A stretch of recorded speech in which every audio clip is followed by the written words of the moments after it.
Eh bien bonjour à tous mes amis, bienvenue dans cette nouvelle vidéo, je suis heureux de vous retrouver aujourd'hui. Bon, on est vendredi mais c'est comme ça. Il n'y a pas eu de vlog de la semaine, écoute, j'avais des choses à faire, des choses qui ne t'intéressent pas du tout, c'est sûr et certain.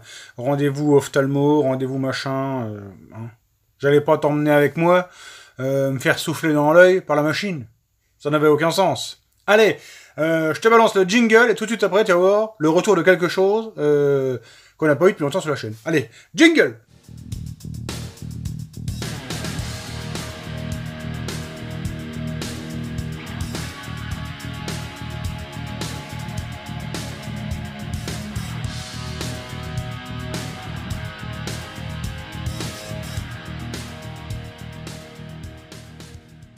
Alors, comme je te le disais, quelque chose il y a longtemps que tu ne l'as pas eu, je te le fais comme ça, hein. Je te le fais comme ça. Les actus, tu connais? Il y en a deux. Alors, vous m'avez suivi lors de mon dernier vlog sur une sortie circuit moto. J'avais programmé, si tu veux, un vlog qui devait sortir la semaine dernière. Enfin, qu'est-ce que je raconte? Mercredi, c'était mercredi ou mardi, j'avais commencé un vlog et je parlais de la sortie moto. Et donc j'avais laissé tomber. Le vlog, il partait, c'était nul. Bon bref, allez. Je t'explique. Dans ce vlog, j'expliquais, j'avais des problèmes avec la moto au niveau suspension. Bon, j'ai dit, tu sais quoi, on va se diriger vers un hyper spécialiste qui n'habite pas trop loin de chez moi. Comme on dirait en Espagne, à Pont-à-Mousson. Bon, sauf que ça s'appelle Pont-à-Mousson, tu vois. Nous, on fait la liaison, c'est Pont-à-Mousson. Donc, à Pont-à-Mousson, tu as Royal Suspension, hein, chez Arnaud, tu vois. Arnaud, il est spécialiste de la suspension depuis, en gros, 20 ans, je vais te dire 20 ans. Je me suis dit, bon, j'ai regardé les tarifs et tout, j'ai dit, bon, c'est pas très cher, je vais l'appeler. Donc, normalement, on va essayer de se rencarder pour essayer de faire une préparation de la suspension de la ZX10. Donc, bon, préparation, c'est un grand mot. En fait, on va essayer d'adapter le ressort arrière et les ressorts de fourche, en fait, à mon gabarit, et puis revoir un peu, vidange, l'huile, etc., tu vois. Lui, il a des bancs d'essai de suspension qui te permettent tout simplement de pouvoir calibrer la suspension, etc., par rapport au polypilote, pour avoir un truc dans les clous, on va dire, hein. Après, bon, après 2-3 clics sur place, il va être un truc performant. Donc ça, c'est la première étape. Number 2. Il y en a deux. Hein. C'est Gubellini. Je sais pas si tu connais Diego Gubellini. Bref, c'est le mec qui fait Grip One. Hein. Donc, Grip One Leone ou Léon. Je pense qu'on va installer ça sur la ZX10R. Bon, je te dis je pense, mais normalement, le boîtier est déjà en route, hein, à moins qu'il ne s'égare. Mais il y a ça qui arrive sur la moto. Donc ça va être intéressant de voir déjà dans un premier temps, hein, avec la première actu, hein, si tu me suis toujours, de voir le gain au chrono juste sur la suspension. Si gain il y a, j'espère. Sinon on ne passerait pas pour des cons. Hein. Là on a un chrono de référence. On va voir ce qu'on gagne. Et la deuxième étape, de voir avec le traction control de Gubellini, de voir un peu ce que ça va donner. Si on arrive encore à améliorer la chose. Donc le traction control, je t'explique ce que c'est. Hein. C'est un système tout simplement, quand tu es en plein angle, que tu accélères, ça va éviter normalement de monter en l'air. Bon, visiblement, on peut pas se dire je suis en plein angle, c'est bon, je crains rien, j'ouvre à mort. Normalement, tu montes quand même. Mais on va dire que ça va quand même limiter pas mal de dérives de la moto, hein, parce que là, je t'explique, tu le vois pas sur la vidéo, j'en ai pas trop parlé, mais je glisse énormément à la réouverture. Hein, forcément, c'est des motos qui ont 180 chevaux, qui font 180 kg. Hein, la mienne, il y a des carénages en carbone, etc. dessus. La machine est très très légère. C'est des motos qui avaient des épures de suspension et des réglages de suspension en plus là qui ont 15 ans mais qui sont dépassés. Ça n'arrive pas à digérer les puissances des motos, des moteurs comme ça. Hein. Là en 15 ans, faut pas se leurrer, les motos elles font en gros toujours la même puissance, on va dire entre 180 et 200 chevaux. Bon, on s'en fout. Je veux dire sur la piste, t'es pas à 20 chevaux près, hein, contrairement à ce qu'on pourrait croire. Mais par contre, les châssis, eux, ont beaucoup progressé, et surtout les électroniques. Hein. Les motos modernes, elles ont des fourches électroniques, électriques, etc. Tu vois, ça règle en temps réel la moto, ça règle, tu as un traction control d'origine maintenant, tu as les anti-wheeling, etc. qui te permettent d'être très, très efficace sur la piste, parce que je veux dire, tu roules ça comme un... Je vais pas dire que tu roules ça comme une mobilette, mais pas loin. Je veux dire, tu as des machines de 200 chevaux maintenant, qui sont beaucoup plus exploitables. Allez, bref, on arrête de blablater. Maintenant, on va repasser en dessous, là, du côté mécanique. On va monter un Too Fast 70 sur un quartier. Donc, il faut ouvrir le quartier 1. Il faut préparer le machin vite fait. On referme, on essaie de faire tout ça dans l'après-midi. Allez, c'est parti. On y va. Allez, on y va, go!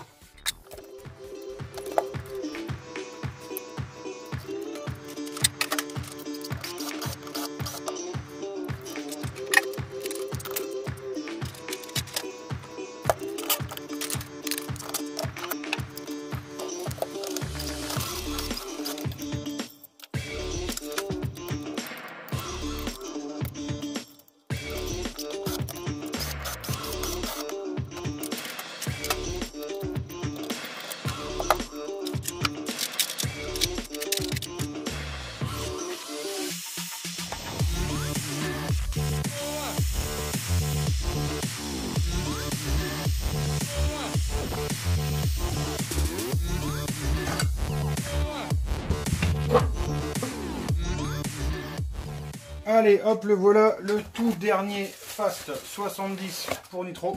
Toute dernière version, tu vas voir ça mon petit Toto.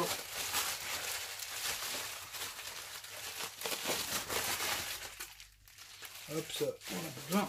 Voilà. Alors, donc, segment clips, axe, piston. Et à l'intérieur, le dernier plot en culasse hémisphérique, tu le vois. Et ici le cylindre avec les nouvelles formes, hein, c'est le tout dernier, vraiment. Une très très jolie pièce made in Italy. Hein. Allez, donc la première étape, comme d'habitude, tu l'imagines bien, on va retracer le carter et on va usiner pour que ça soit aligné au cylindre. Alors ici on va pouvoir aligner au cylindre, ici le carter à la base il était aligné pour un team.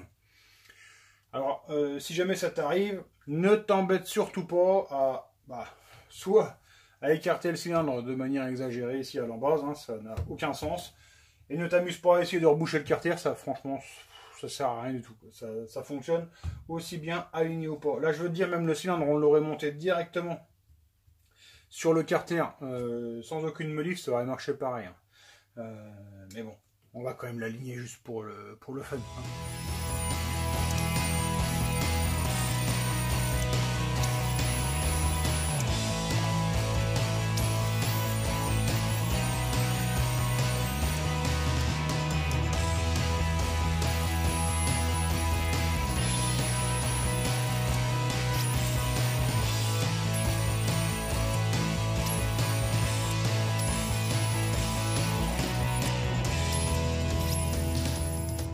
Allez, ici tu vois, l'alignement est terminé, hein, ça a été sablé, nettoyé. Je referme vite fait le bas moteur et on se retrouve tout de suite après. Allez, tu le vois, mon haut moteur ici est remonté. Alors, on va partir comme d'habitude, on va mettre notre haut moteur qui est déjà mis. Là, pour l'instant, j'ai aucune cale à l'embase, hein. C'est fait exprès. Je vais regarder ce que j'ai comme squish ici. Donc le squish, je te le rappelle encore une fois, c'est l'épaisseur qu'on a entre le dôme du piston ici et le dôme de la culasse, hein, tout simplement. Ok, allez, ça c'est bon.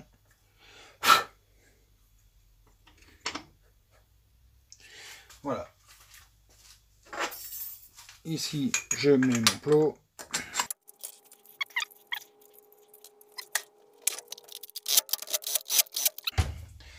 Et là, tu l'as compris, tout simplement, je viens écraser mon fil d'étain. Alors ici, mon fil d'étain. Et je viens prendre la cote. Alors ici, j'ai 0,40 en fait, sans joint. Par contre, je sais pas du tout comment ça comprime avec cette nouvelle culasse. On va regarder tout de suite. Hein. Ici, je vais juste mettre le segment. Allez, on l'a vu, donc 0,40 de squish. Ici, j'ai remis mon segment à l'intérieur. Je revisse mon plot de culasse une nouvelle fois.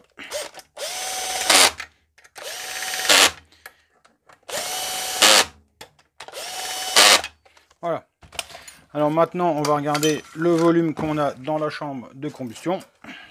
Moi ici, j'ai la chance d'avoir une burette électronique, hein, c'est pas une obligation. On peut très bien y arriver avec une burette en verre ou même une seringue, hein, ça fait parfaitement le job. Alors ici tu vois, j'ai pris mon volume de culasse avec un squish de 0,4, donc ça me donne 15,5 de rapport volumétrique, hein, 15,5 à 1. Donc ça comprime correctement comme ça, on pourrait le laisser comme ça sans aucun souci. Mais là dans une mesure de sécurité, hein, parce que là c'est un moteur qui va être destiné à faire de la piste, donc il va tourner plein régime sans arrêt. On va lui remettre un petit peu de joint en base, on va se mettre à peu près à 0,50 de squish. On aura un rapport volumétrique qui sera nickel pour faire de la piste. Après, on le remonte pour aller au banc. En attendant, là, j'ai eu le coup de téléphone de mon père, tout simplement. Je dois aller le dépanner. Il est en rideau avec une autoportée. Hein, une plus connue sous le nom de tondeuse autoportée. Hein. La courroie est complètement schlock. On a recommandé une courroie, donc je vais aller lui monter ça. Tu vois, comme quoi les vlogs, des fois, il n'y a pas un grand contenu parce que je dois faire les autres trucs. C'est un peu normal, j'ai aidé le vieux de temps en temps quand même. Il ne demande jamais rien, donc quand il demande quelque chose, j'y vais. Bon voilà mes amis, bah, on arrive déjà à la fin de ce vlog, hein. La prochaine étape ça va être de terminer leur montage, hein. Je vais mettre mon petit joint, je mets un allumage à 0,4, hein. C'est un allumage rouge donc 0,4, je mets la bride d'échappement, je remonte le moteur dans le châssis, on le met au banc, celui-là il est basta. Terminé. Donc lundi soir, celui-là normalement il est fini. Et après on passera sur le moteur de Jorian Ponomareff, hein. Celui-là vous me l'aviez demandé, donc voilà, ça arrive juste après celui-ci. Dans la description, je vous mettrai, si j'y pense, j'essaye, hein, parce que là, je me sauve, puis je vais plus y penser, j'essaye de vous mettre le lien vers Royal Suspension, la préparation des amortisseurs. Sachez qu'il fait tous les amortisseurs, hein. Allez faire un tour sur son site. Je trouve que les tarifs sont abordables. Peut-être c'est moi qui ai un mauvais œil, mais je trouve que une préparation de four, je veux dire, c'est 199 €. Une préparation d'amortisseur, sans... J'ai peur de dire une bêtise. Regardez. Donc comme je le disais, je vous balance aussi le lien vers le Grip One, hein. Il y a plusieurs modèles. Le mien, ça va être un modèle qui se monte sans capteur de roue, si j'ai bien compris. Je sais pas comment ça peut marcher. Je sais même pas si ça va marcher. On verra bien. Je vous mets tout ça dans la description. Je vous remercie tous de m'avoir suivi. Je vous souhaite de passer une bonne soirée, un bon week-end. Normalement, ce week-end, je fais pas de vlog parce que j'ai fait une activité en famille, hein. J'en fais jamais, donc là, j'en fais une. Donc merci à tous de m'avoir suivi. Bonne soirée. Ciao, bye.